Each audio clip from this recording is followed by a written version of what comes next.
कि अब ठाकुर नहीं चलेगा, क्योंकि ठाकुर को इन्होंने ज़बरदस्ती 2017 में बिठाया। उन्होंने कई बेहतर काम करके दिखाया था। योगी आदित्यनाथ एकदम फेल हैं और अब चिड़िया जोर जोर से फड़फड़ा। कोई सबसे बड़ा विभीषण है तो वो खुद योगी आदित्यनाथ है, क्योंकि वो आरएसएस का व्यक्ति नहीं है, वो हिंदू महासभा का आदमी है जो ज़बरदस्ती भाजपा के अंदर जोड़ा गया है। भारतीय जनता पार्टी की हालत ये है कि योगी को ना खाए बने ना उगले बने। तो अगर वो योगी को उगलती है तो वो पार्टी तोड़ देगा, अगर वो उसको खाते हैं तो आरएसएस वाले वोट नहीं दिलाएंगे और वही होगा जो वसुंधरा और शिवराज का हुआ था। तो योगी तो गए और ठाकुर। उसका कारण ये है कि भाजपा खुद नहीं चाहती, आरएसएस खुद नहीं चाहती। अब इसमें कोई ए.के. शर्मा आए, दिनेश शर्मा आए, उससे कोई फर्क नहीं पड़ता, क्योंकि खुद ही अपने पूंछ में आग लगाई और जाके खुद ही की लंका दहन कर दी। क्यों? क्योंकि इन्हें कुछ करना नहीं आता था। तो ना रहेंगे योगी आदित्यनाथ राजनीति में, ना रहेगी भाजपा और मिलेगा 14 वर्ष का फिर वनवास। सर, सबसे पहले आपका स्वागत है DS4 न्यूज़ में। कैसे देखते हैं कि ए.के. शर्मा जी जो हैं एक बड़े चेहरे के नाम पे इस समय उभर कर आ रहे हैं, क्या लगता है आपको कि कुछ बड़ा पद मिलने वाला है इनको, जिस तरीके से जो है पूरी प्रक्रिया देखी जा रही है? देखिए, जब हम किसी मोहल्ले में रहते हैं तो भले ही मैं कहूं कि आज मेरे पापा नहीं मेरे चाचा ही सही, लेकिन क्या मोहल्ले वालों ने मेरे परिवार को स्वीकृति अब देनी है या नहीं, ये सवाल उठ के आता है। यही भारतीय जनता पार्टी के अंदर है कि घर के अंदर ये ए.के. शर्मा, दिनेश शर्मा, ये सब देखो ब्राह्मण नाम जो बाहर निकल रहे हैं वो इसीलिए क्योंकि ये पहली बात तो अपना फेस सेविंग करने में जुटे हैं, अपनी जो घर में आग लगी है उसको बचाने में जुटे हैं। पर इनका घर पूरा सूबा तो है नहीं, ये तो है नहीं कि पूरा भारतीय जनता पार्टी का ही सूबा है उत्तर प्रदेश। इसलिए ये समझने की आवश्यकता है कि अब ये अपने घर की आग बुझाने निकले हैं, लेकिन इनके घर में जो अंदर आग लगी है वो बहुत भयंकर है।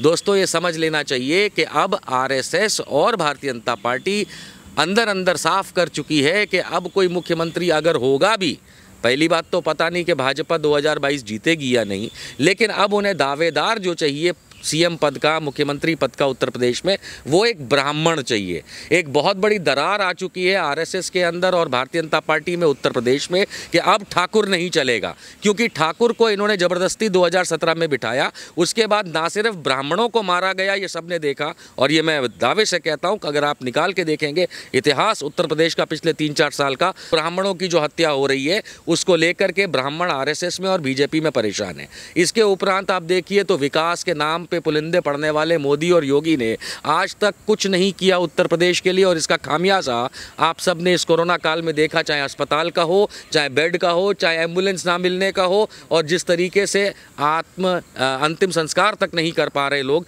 इसका हालत आप देख चुके। तो विकास की तो ये पोल खुल गई।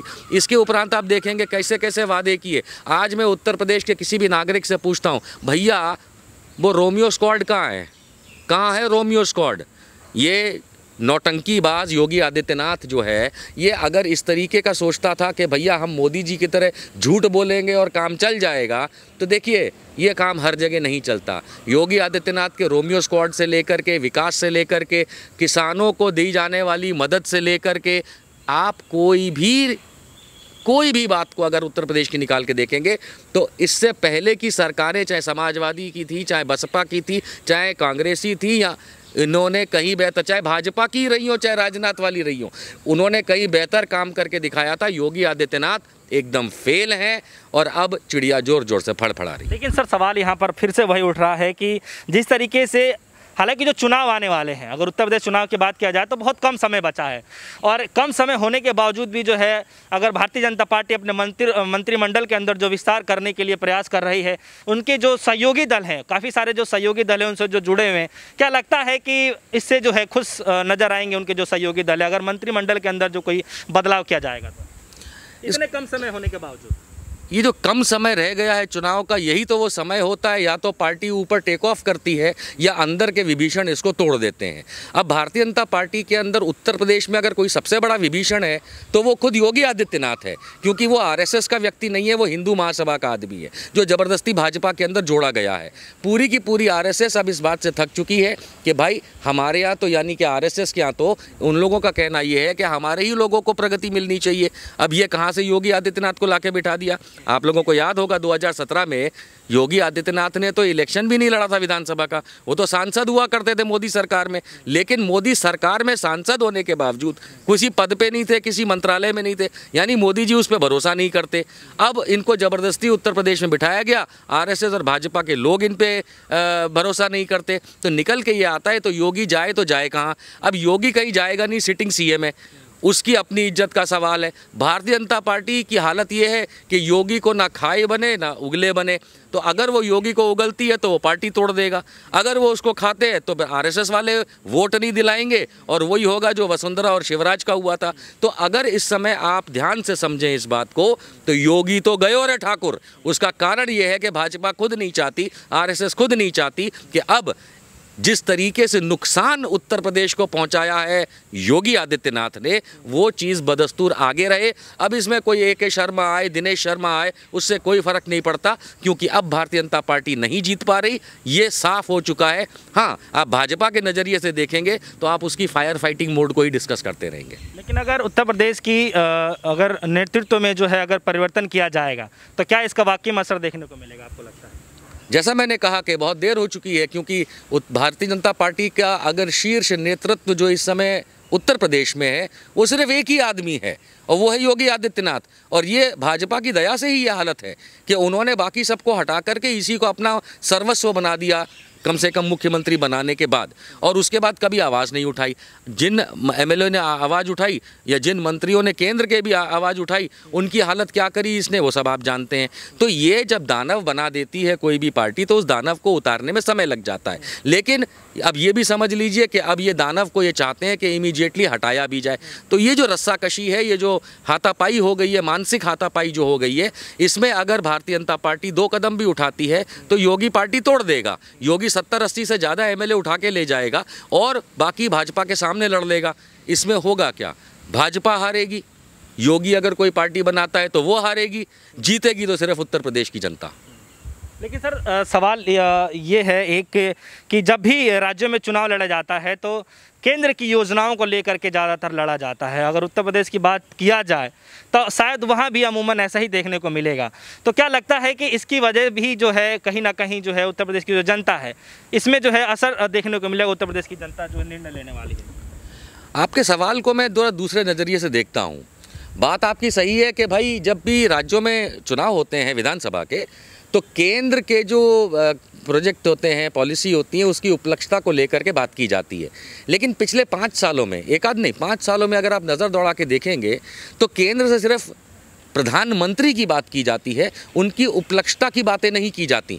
क्योंकि हमारे देश की जो केंद्र सरकार है उसने पिछले 7 साल में कुछ भी नहीं किया इस देश के लिए। तो ये जाकर के अपने राग ज़रूर गाते हैं कि हमने उज्ज्वला योजना करी, हमने गरीबों के लिए फलाना किया, हमने किसानों को सम्मान निधि दी, ये सब नौटंकी करते हैं। लेकिन इसको पुरजोर से ये नहीं रखते, क्योंकि इन्हें भी पता है कि केंद्र की जो पॉलिसीज़ हैं उसमें कोई उपलक्षता है नहीं, बस मोदी का चेहरा है, आकर के वहाँ ड्रामा करा दो, हो सके तो इलेक्शन मिल जाएगा जीतने को, और नहीं तो पूरा झारखंड हो जाएगा या आजकल कहते हैं पश्चिम बंगाल हो जाएगा। लेकिन आप इसको कैसे देखते हैं? क्योंकि आप तो खैर राजनीतिक पहलुओं को बखूबी समझते हैं और काफ़ी करीबी से भी देखते हैं। तो जिस तरीके से अभी जो है बार बार जो है, चाहे उनका मंत्रिमंडल हो या फिर जो है संगठन के व्यक्ति हो, लगातार जो है पिछले कई दिनों से जो है बात विचार किया जा रहा है और आज के दिन भी चल रहा है, इस पर जो है पूर्ण रूप से बातचीत किया जा रहा है। लेकिन आपको क्या लगता है कि क्या अगर मुख्यमंत्री का चेहरा अगर बदल दिया जाए या फिर कुछ बड़ा हेरफेर कर दिया जाए तो क्या लगता है इसका कोई बड़ा असर जो है पड़ सकता है उत्तर प्रदेश के चुनाव में? अभी कुछ दिन पूर्व की बात है कि जब भारत के प्रधानमंत्री और भाजपा के स्टार प्रचारक नरेंद्र मोदी, उनके साथ अमित शाह, जेपी नड्डा और आरएसएस के जनरल सेक्रेटरी दत्तात्रेय होसाबले, बाकी लोगों ने जो मीटिंग करी और उसके बाद दत्तात्रेय होसाबले गए हैं लखनऊ और वहाँ पे हज़ारों लोगों से बातचीत कर रहे हैं, हर जनपद में बात कर रहे हैं, हर टाइप के अपने भाजपा और आरएसएस के प्रचारकों से समझ रहे हैं कि पोजीशन क्या है, खास करके कोरोना को लेके। वो इसलिए क्योंकि जिस तरीके से गोदी मीडिया के कुछ फालतू चैनल जो हैं, जो ये कोशिश कर रहे थे पिछले 1 साल से कि किस सूबे का मुख्यमंत्री सबसे अच्छा काम कर गया कोविड-19 लेकिन देखा होगा आपने कुछ चैनलों पे वो फालतू में योगी नंबर 1 योगी नंबर 1 करते थे, वो निकल के आया योगी नंबर 0, क्योंकि सारे चैनलों में फिर वही ज़बरदस्ती दिखाना पड़ गया कि कितनी लाशें तैर रही हैं, कितनी चिताएं जल रही हैं, कहाँ अस्पतालों में जगह नहीं है। तो भारतीय जनता पार्टी भी एक राजनीतिक पार्टी है, बड़ी छोटी जाने दीजिए, लेकिन वो बखूबी समझती है इस बात को कि योगी आदित्यनाथ ने उत्तर प्रदेश में भाजपा का नाम मटिया मेट कर दिया, धूल में मिला दिया। चाहे वो आप लोगों के सामने डंडा लेकर के बोले कि देख किसी ने बोला तो जेल में डाल दूंगा, लेकिन ये औकात नहीं है योगी आदित्यनाथ की कि पूरे सूबे को जेल में डाल सके। हकीकत ये निकल के आ रही है कि भारतीय जनता पार्टी अब घबरा चुकी है कि और कुछ हो, ना तो हिंदू कार्ड चला, ना रोमियो स्क्वाड कार्ड चला, ना गाय माता चला, ना गाय मूत्र चला, ना गाय का गोबर चला।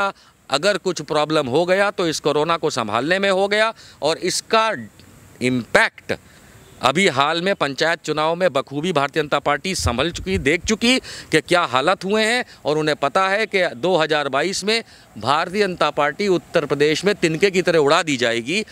कोशिश कर रहे हैं कि अब योगी नहीं तो कोई और, लेकिन भैया अब पछतावे का होत है जब चिड़िया चुग गई खेत। अगर छवि को सुधारने के लिए या फिर प्रयास किया जाए, या फिर मेरा अगर यही सवाल हो आपसे कि आखिर भारतीय जनता पार्टी अगर उत्तर प्रदेश में वापसी अगर फिर से करने के लिए अगर सोच भी रही हो, तो क्या कारण हो सकते हैं या फिर क्या मुद्दे हो सकते हैं जिसकी वजह से वापसी जो है सत्ता में कर सकते हैं उत्तर प्रदेश के चुनाव में भारतीय जनता पार्टी? देखिए, मैं कहना तो नहीं चाहता था, लेकिन ये सवाल ऐसा लग रहा है कि कोई आरएसएस का प्रचारक मुझे पूछ रहा हो कि भैया हमारी तो लग गई है लंका, आप बताओ कैसे हम जिएं। तो मैं मानता हूं कि आप पत्रकार हैं, लेकिन हकीकत ये निकल के आ रही है कि इस समय सारे आरएसएस के प्रचारक और भाजपा के लोग यही हमसे पूछते हैं कि अब क्या करें, लंका लग चुकी है। लेकिन जब लंका लग चुकी होती है, हनुमान जी दहन कर चुके होते हैं लंका को अपनी पूँछ से, और वो हनुमान जी कौन है? वही है हमारे, खुद ही अपने पूँछ में आग लगाई और जाके खुद ही की लंका दहन कर दी। क्यों? क्योंकि इन्हें कुछ करना नहीं आता था। हकीकत यह है कि अब कुछ नहीं हो सकता। अगर ये ज़बरदस्ती का एक सवाल बन करके आप लोगों के मन में आएगा कि भाजपा ऐसा क्या करे कि फिर से जीत जाए, तो मैंने शुरुआत में कहा प्रोग्राम के, सबसे पहले कहा परिवर्तन संसार का नियम है। उस परिवर्तन संसार के नियम को हर एक को स्वीकृति देनी चाहिए। ये ऐसा नहीं होता कि ज़बरदस्ती आप सत्ता में बने रहेंगे। ज़बरदस्ती आप सत्ता में आ सकते हैं लोगों को बेवकूफ़ बना के, कुछ समय तक आप जी सकते हैं इस तरीके की खुशफहमी में, लेकिन जब हकीकत सामने आती है तो ना रहेंगे योगी आदित्यनाथ राजनीति में, ना रहेगी भाजपा, और मिलेगा 14 वर्ष का फिर वनवास।